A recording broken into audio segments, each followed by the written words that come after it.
بات میری نند نے شروع کی، کہنے لگی فضل میرا بھائی نہیں بلکہ شوہر ہے۔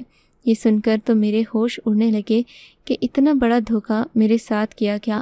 میں چارپائی پر یوں بیٹھی جیسے کہ بے جان سی ہو گئی ہوں گی۔ میری ساس بھی چپ تھی۔ جب تینوں نے مل کر مجھے اتنا بڑا دھوکہ دیا تھا، لیکن کیوں؟